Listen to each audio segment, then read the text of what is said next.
Hello, WiCCD members. My name is Maya Shukairy, and I am WiCCD's Education Committee Director. I'm happy to introduce our series, Finding Your Niche. In this series, we will interview female criminal defense lawyers who practice in a specific area within criminal law. The goal of our series is to highlight the work and accomplishments of female criminal defense lawyers, but it is also a way for us to introduce you to specialty areas within criminal law. We hope we can help you find your niche. Enjoy the series.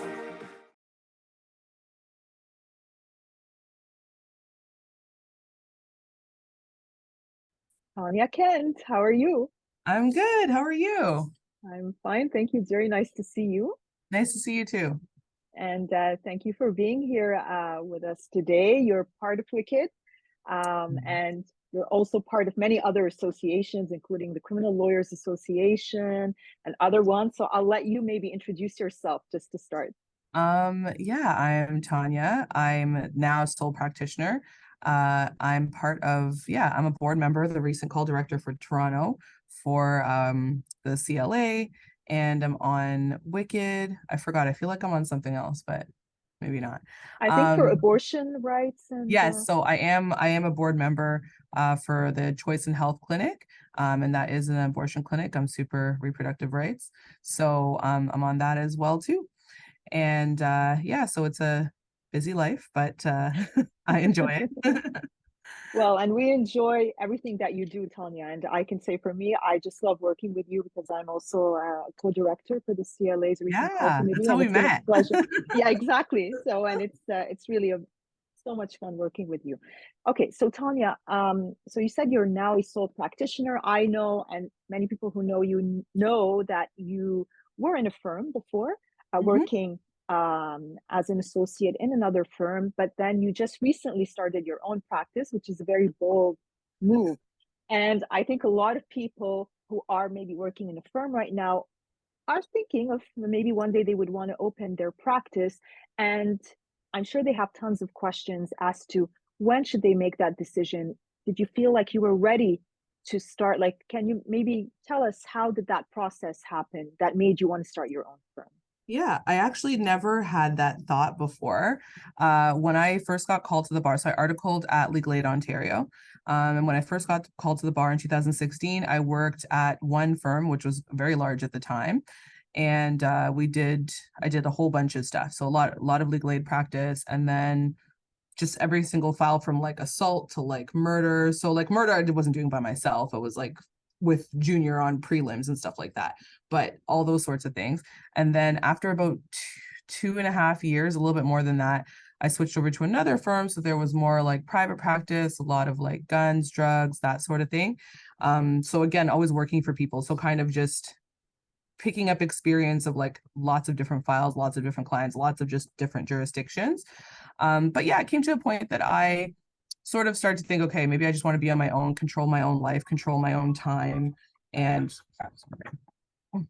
control my own life, sorry, control my own life and control my own time, and thinking about what I wanted to do. So when I started my own practice, it's going from a firm to start your own practice can be awkward, because if you wanted to take clients from that firm, for example, are they clients that you brought in? Depends on the person, might not, the person who you're leaving might not want you to do that and say, okay, look, you can't do that, but it's up to the client at the end of the day. So, and it depends on your relationship with that person, if you don't want to create like a bad blood or anything.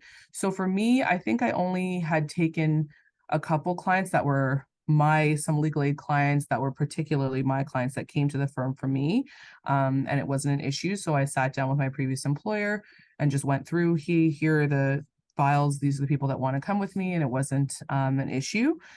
So starting off, I'll say, because I think the biggest concern for a lot of people is money, and I think that people don't talk about that enough. I definitely had to get a business loan for sure. So going to like one of your like local banks or whatever, saying, look, this is what I'm doing. A lot of the times you'll get something, because at the end of the day, the bank views it as you're a lawyer, you're going to do well and be able to pay Right. them back, essentially. So I ended up getting a business loan. I think relying on mentors. So I relied on like one of my mentors, I would say, is Daniel Brown. He helped me out a lot. in regards to telling me what to do. So, I mean, you can contact, I don't want to say you can contact him before his phone blows up, but you can contact any mentors that you have about figuring out, like, starting your trust account, calling the law society. They're also helpful too. And like knowing what are the things you have to do, figuring out your file management. So, and I think the initial thing is the money. And I think that if you're in a firm, the first thing you should do, which I did to some extent, but probably not enough, I feel like, if that's your plan, start saving your money from your paychecks to have something to rely on so that you can pay your bills, because you're not going to be able to bill a file immediately when you get it. You'll have to wait until you complete reviewing disclosure, complete the trial. So then you can start to have a flow, but you initially don't have a flow. So that is one of the things. And I think also not being afraid, because I was very, very afraid of like not having clients. I had this thing that I was like, I'm not going to have any clients and I'm going to like end up living in a box on the street or something. And that didn't happen, of course, because people refer things to you. You end up getting, and you have to start, with legal aid and stuff like that, but you still end up getting private files from people, or someone gets your number from somewhere. So I think the first start is obviously making sure you have a business loan and you can survive, because I think that's the biggest thing when you're leaving a firm, when you're used to having a paycheck. I was used to a paycheck for 6 years. Right. And in terms of maybe how you felt at the time, did you feel like you were ready to start a firm, or sorry, or did you feel like you maybe weren't 100% ready, but that you're still going to take a chance? So I felt like I wasn't 100% ready. Trust me, there were people, I was like waffling. And there were people behind me saying, nope, you can do it. It's going to be fine. Like I'm very lucky to have a supportive, large group of friends. I lived my whole life in Toronto. I didn't go to school in Toronto. I went to school in law school in Saskatchewan, but from firms and stuff, you gain friends and those types of things. So I had all friends behind me just being like, no, like we've done this, you can do it. It's not going to be an issue. Picking whether you're going to work from home, rent space, what kind of way you're going to rent space, because I currently rent space at Aurora, Reed Rasonic's firm, downtown in Toronto, which most people from Toronto will know. But some people maybe don't want to put out the money to rent the space immediately. But to me, renting a space makes sense, because I also get referrals from here as well too, because I'm a tenant. So in their firm, if there's a conflict or something, I can end up getting those files, and vice versa. I will send files to someone at the firm as well too. So it's always nice to have that be in like sort of like a chambers in a way, as well. So thinking about those things. So that's how you also end up getting clients. I don't think I was ready 100%. Even right now, I'm still learning stuff. Like I'm really bad with billing. It's bad. I don't bill regularly, and it's all of a sudden I bill like some like crazy amount of money because I just didn't bill for some time. That's one of the things that we're trying to fix. But yeah, so I'm definitely, I don't think I'm a good business person. Like I'm learning. You can always learn, and you have to be willing to learn. But definitely, I don't think I was ready to start a firm per se, but you just do it because you have to do it, because that's how you live. That's your bread and butter. There's no other choice. And actually, that's a point that I wanted to get back to. Like you mentioned, the business aspect of it, because once you become on your own, you're on your own. I mean, you have to run a business. There is a business aspect to the practice of law. And I think, so just like you mentioned, it's something, it's not a skill that you had, right? When you started, it's something that you are learning, you're developing.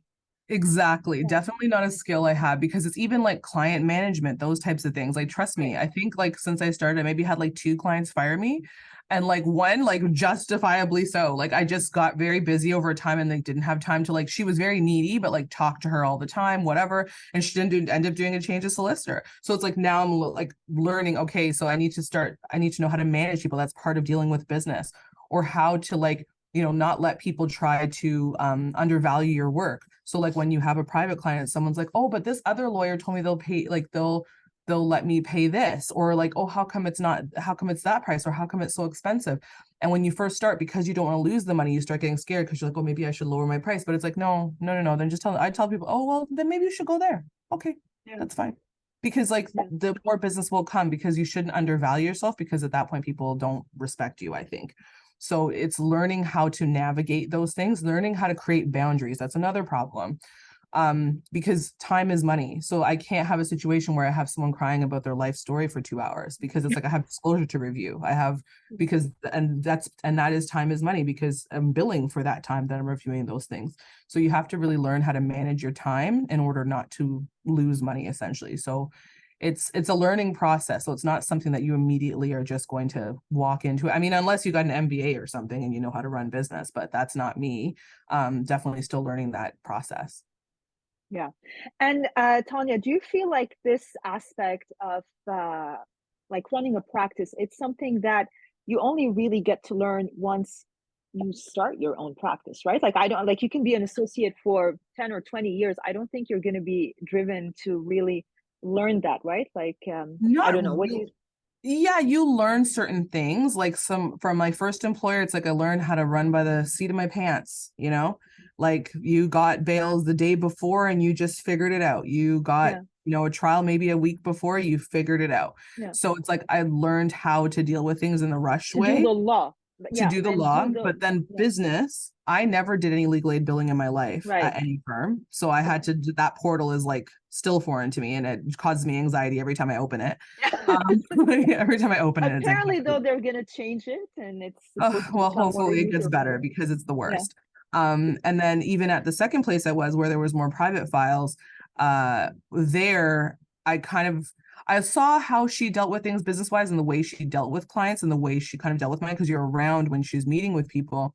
So then I would kind of learn that way, but you're not really learning like the literal Right. things about your trust accounts and how you bill and what your and invoices. You don't learn those things. So it's just something I had to just pick up. So I use my practice management as Clio. So I use that. So it has those things. So it kind of makes it easier for you there, but it's like a learning process. So I suggest everyone get an accountant immediately. I remember another one, actually it was Justice Lorianne Thomas, who had told me it doesn't matter. The first thing you get is an accountant. I don't care if like you have money for nothing. It is an accountant, because those people will save your life. So I have a certified professional accountant that I can send my monthly stuff to, so that he makes sure that everything's okay, because I certainly can't. So that's one of those things. Right. And I mean, like ultimately, those skills that you learn for running a business, you can use them for anything else. Like if, let's say, later on you want to decide that you want, I mean, we've seen a lot of lawyers then transition into something outside of law and they, let's say, want to start a business. Those are skills that you can use as well. So I think there's no harm in learning how to run a Yeah, business. no, A good 100%. way to start. Okay. And in terms of what you do, like the types of files, I think it's a bit more general now, or do you find yourself focusing more on a certain type of criminal matters? So yeah, that's why the find your niche thing, I was like, well, I don't have a niche. Yet, yeah. Because for me, because I've worked at firms, it wasn't like I was able to, like, some people come right out of articling and then just go work and then, or go start a business and then they're like working on particular types of files or whatever. But because of me, like my background of working at 2 different firms over like 6 years is like doing any and everything. So I don't really have a niche per se, but I do, like, I have stuff from like little, like small, like assault things. I have 2, like right now, I think I have 2 murder clients, but like I have like lawyers. I'm not on the ESM panel yet. So I have lawyers, obviously, that are more senior to me that are obviously going to help me. You know, there's like, I have a few like human trafficking cases. Somehow I attract that. I think I have like 3 or 4 of them on the go. And then there's like some sex assault. So I have like a plethora of like things. So I don't think I have a niche as of yet. I don't even know if I like right now thought about having that niche, but it's definitely a lot more generalized. It's a lot of different types of things so far now, but I've only been on my own for like a little over a year. So Okay. right now there's not really like a specific niche. And do you think, or do you feel like you would want to eventually focus on a certain type of criminal matter, or You know, I feel like I need the variety, you know? I feel like yeah, sometimes it makes sense to like have that, like some people, you know, do drugs and guns search, you know, that sort of thing, charter like or Garifoldi's and that kind of stuff. I don't like, I'm fine with that. Like, first of all, and also business wise, it makes sense financially as well, too, because when you have Yeah. those types of clients, they can pay and that sort of thing. But I also find those applications to be very tedious and a lot. So sometimes I'm okay with just some like simple little domestic. I'm okay with it because like it gives you like, Yeah. I like the like, up and like very high intense, and then something that's not so super intense. Right. So I do like I like variety personally, because I feel like I would get bored if I was doing the same thing all the time. And some things also can be like very draining as well too. Like I feel like, you know, I think I just finished a prelim for a crim neg cause death, like in a vehicle, basically. And it's like even like 3 days of going through that, I was like, Jesus, this is long. Like sometimes I'm like, this is long. Like it depends. So like I don't, or like let's say human trafficking cases. That's a lot of cross-examination. Yeah. It's a lot, like it's a lot to go through, like hotels and phones and whatever. So sometimes it's like, so if someone said to me, oh, you're gonna do all human trafficking cases? Hell no, because it's too much. Like it's too much Yeah. text. There's too much of this and too much of that. So I like to have a variety of things where it's like all these intense things with all these applications, and then things that are like somewhat simple where you just pop up for like a 1 day trial, and I'm okay with that. So I like variety personally for me. Yeah, I agree. I like the same as well. And I think also, especially when you're starting a practice, it makes more sense, I think, to just try a variety of Yeah, criminal matters as opposed to really right from the beginning focusing on just one aspect only. exactly. Okay. Yeah. And so far, so good, right? Like, do you regret starting your own No. practice? Oh This my is one God. thing I This think a lot is of people want to know, right? Like, okay, you started so your practice, but how's No, it going?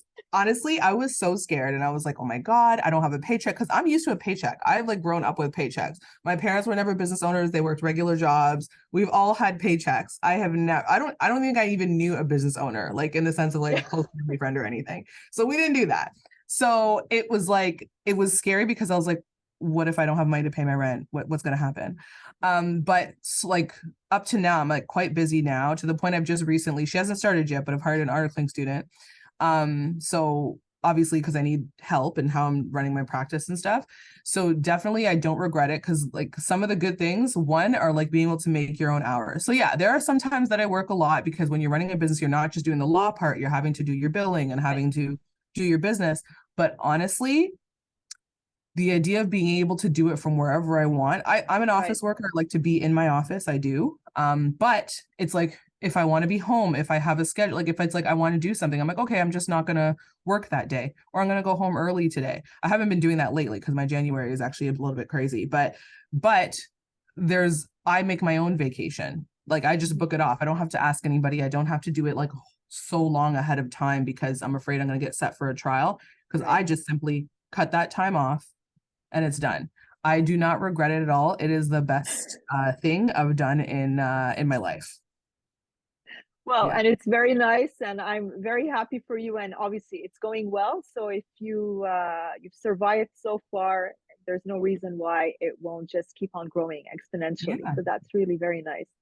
All right. Well, Tonya, I see the time is we're like beyond the 15 minutes that we usually have for these interviews, and I know you and I, we can keep on going forever and hours. But it's really very nice. I appreciate you taking the time. Uh, to record this interview. Your January is very busy, so thank you for making the time. And it was really very nice to see you. Nice to see you too, Maya.